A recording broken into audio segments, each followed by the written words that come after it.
ग्रामीण आवास योजना अंतर्गत वर्षवार स्वीकृत आवासों की संख्या, स्वीकृत व्यय राशि तथा निर्मित आवासों की जानकारी जिलेवार देने की कष्ट करें। माननीय अध्यक्ष महोदय, विभाग से जो जानकारी मिली है, अध्यक्ष महोदय, 2016 में एक भी भवन पूर्ण नहीं हुआ। 2017 में 2,05,434 पूर्ण हुए। 2018 में 3,07,414 स्वीकृत हुए। 19 में 2,20,95 हुआ। और अध्यक्ष महोदय, 20 में आप देखेंगे अध्यक्ष महोदय 33,792 और 21 में 47,728, 22 में 10,485, 23 में 1,09,489, 24 में 1,65,620 ये आपने आंकड़े दिए हैं। अध्यक्ष महोदय, मेरा प्रश्न ये है कि अध्यक्ष महोदय, अभी इस मामले में आर्थिक सर्वेक्षण भी आ गया और इसके पहले माननीय पुन्नूलाल मोहले जी ने भी प्रश्न किया था। और माननीय अध्यक्ष महोदय, आंकड़े में बड़ा अंतर है। जहां 2021-22 में आर्थिक सर्वेक्षण में आपने 0 बताया और वहीं मुझे जो उत्तर दिया है उसमें 47,728 बताया। और वहीं आपने जो 2023-24 में फिर जो आंकड़े हैं वो 0 आपने बताया, जो आर्थिक सर्वेक्षण है। मुझे जो आपने उत्तर दिया है उसमें 1,09,489 बताया है। और 2024-25 में आर्थिक सर्वेक्षण में जो पूर्ण आवास है केवल 6 बताया है।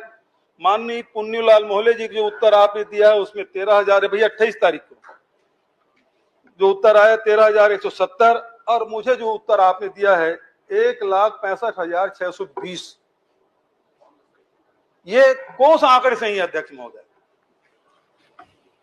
माननीय अध्यक्ष महोदय, तो बड़ा महत्व का प्रश्न है और आंकड़ों पर ज्यादा जानने की आवश्यक जरूर जाए, मैं मना नहीं कर रहा हूं और उस पर पूरा विषय भी है, परंतु इस बात पर तो इसमें चर्चा आप समय बढ़ाकर भी कर दें तो बहुत अच्छा हो जाएगा। माननीय सदस्य महोदय, पूर्व मुख्यमंत्री जी का जो कहना है, इन्होंने प्रश्न किया था कि वर्ष 2016 से वर्ष 2025 तो जनवरी से दिसंबर उसको कैलकुलेट किया गया फिर पूरा। माननीय अध्यक्ष महोदय, वो वित्तीय वर्ष के आधार पर वेबसाइट में उपलब्ध था, प्रोग्राम सारे थे, लेकिन उसको महीनों में बांटकर, जिलों में बांटकर, उस वर्ष के आधार पर जैसा प्रश्न हुआ था उस प्रश्न के आधार पर इसको बनाया गया। माननीय अध्यक्ष महोदय, इसलिए उनको आंकड़ों में ये लग रहा होगा कि वहां आंकड़े कैसे हैं और यहाँ आंकड़े कैसे हैं। ये वर्ष के आधार पर है, वो वित्तीय वर्ष के आधार पर है और वर्ष के आधार पर जो आंकड़े हैं ये बिल्कुल स्थापित आंकड़े हैं और समझने के लायक है कि इसमें कथा भी बहुत बड़ी है। माननीय अध्यक्ष महोदय, वो कथा ऐसी है कि संपूर्ण छत्तीसगढ़ के गरीब जिनके आवास रुके हुए थे, वो प्रतीक्षा कर रहे थे, माननीय विष्णुदेव साय जी की सरकार बनने के बाद जो आवास बने हैं वो भी हम लोग ध्यान में है। मैं प्रतीक्षा करता हूँ। बहुत बढ़िया बात आपने कही माननीय अध्यक्ष महोदय। आपने कहा कि 18 लाख आवास बने नहीं, पिछली सरकार ने कोई निर्माण नहीं किया। मैं भी आंकड़े पढ़ा अध्यक्ष महोदय, 2017 में कितना हो, 16 में कितना हो, 18, 19, 20, 21, 22, 23 तक पढ़ा। ये सारे आंकड़े मैंने पढ़े, आपके उत्तर दिए हैं, आप ही को उत्तर है और सारे आंकड़े चीख चीख के कह रहे हैं पिछले सरकार में भी काम हुआ जिसको आप नकार रहे हो। मेरा प्रश्न तो ये है कि आखिर टोटल में आप जो लक्ष्य आप कर रहे हैं, आपने जो लक्ष्य बताया है वो है अध्यक्ष महोदय, अभी लक्ष्य है आपका 23,26,000 और स्वीकृत आवास 18 लाख और निर्मित आवास है 11,58,919। ये मुझे उत्तर में आपने बताया। अब सवाल ये उठता है कि 11 लाख निर्मित हो गए, उसके अलावा आप 18 लाख और देंगे कि इसमें से 11 लाख हो गया, उसमें 7 लाख देंगे? ये कृपा करके बताएं। माननीय अध्यक्ष महोदय, ये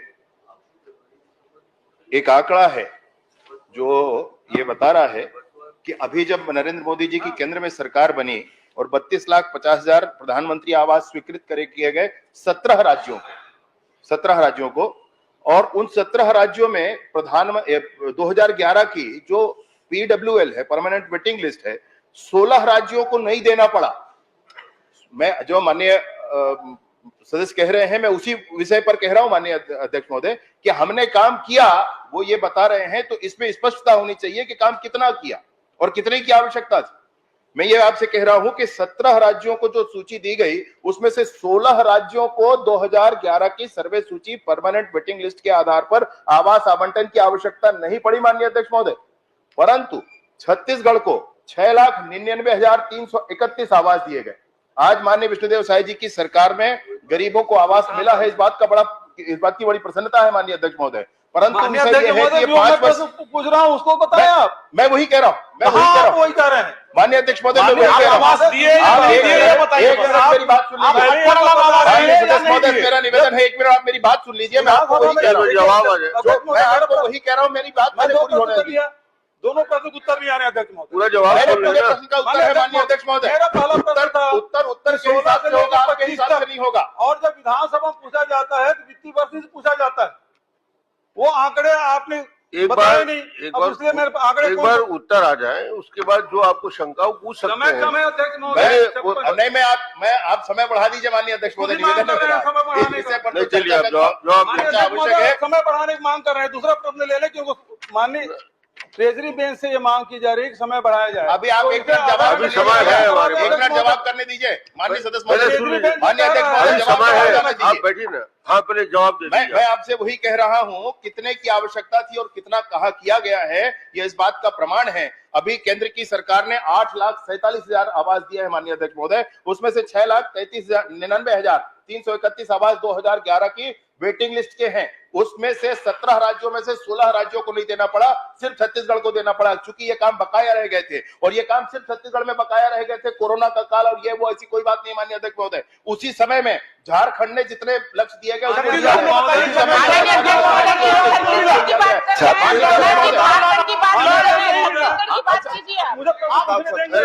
जवाब आने नहीं, जवाब क्या दे रहे हैं? आप प्रवचन कर रहे हैं। नहीं, प्रवचन नहीं है माननीय अध्यक्ष महोदय, पूरा डिटेल माननीय सदस्य जो प्रश्न किए हैं माननीय अध्यक्ष महोदय, मैं वही कह रहा हूँ। खुद बोल रहे थे समय बढ़ाया जाए। माननीय अध्यक्ष महोदय, सवाल ये उठता है, अब मैं इस बात को छोड़ता हूँ। आखिरी प्रश्न कर लीजिए। तीसरा प्रश्न ये है कि आवास योजना में कितना है, आवास प्लस में कितना है, आवास प्लस प्लस में कितना है, ये बता दें 2011 के सर्वेक्षण में। पहले दो प्रश्न का उत्तर तो आपने दिया नहीं। नहीं, पहला प्रश्न का उत्तर बिल्कुल दिया हूं भाई, और अगर आपको कोई विषय हो तो मैं बता दूं आपको। इसके बाद प्रतीक्षा सूची जो 2011 की है 6,99,000 कुछ आवास, और आवास प्लस की सूची है 8,19,999 आवास, और जो किस्त जिन आवासों के बचे थे अभी 2,24,000 पूरे किए गए नई सरकार बनने के बाद वो आवास, और उसके बाद जो 47,090 आवास मुख्यमंत्री आवास के नाम से जो आपने एक सर्वे करा रखा था, और पूरे देश को मिलने वाले राशि को छोड़ करके राज्य की बजट से हम पूरे को राशि दे देंगे, ऐसा प्रस्ताव करके रखा था माननीय अध्यक्ष महोदय। इन सबको मिला करके, भाई मेरी बात माननीय अध्यक्ष महोदय, एक बार बात सुनी जाए, इन सबको मिला करके वो 18 लाख का फिगर आ जाता है। ये 11 लाख से अलग है माननीय अध्यक्ष महोदय। ये 11 लाख जो निर्मित आवास है, ये 11 लाख जो निर्मित आवास है उससे पृथक है माननीय अध्यक्ष महोदय। माननीय ट्रेजरी बेंच से भी ये बात आई है कि समय उसमें बढ़ाया जाए, और हम लोग भी मांग करते हैं अध्यक्ष महोदय समय बढ़ाया जाए। 11 लाख जवाब 11 लाख से माननीय अध्यक्ष 11 लाख से पृथक है माननीय अध्यक्ष महोदय। अब ये बताइए, 11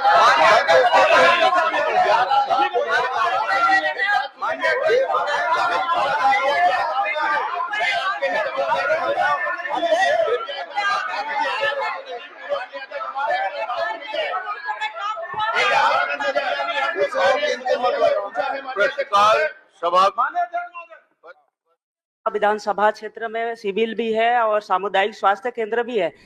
धन्यवाद। आप देख रहे हैं दैनिक चिंतक। आगे की अपडेट के लिए बने रहे हमारे साथ। हमारे चैनल को लाइक, सब्सक्राइब और शेयर करना ना भूलें।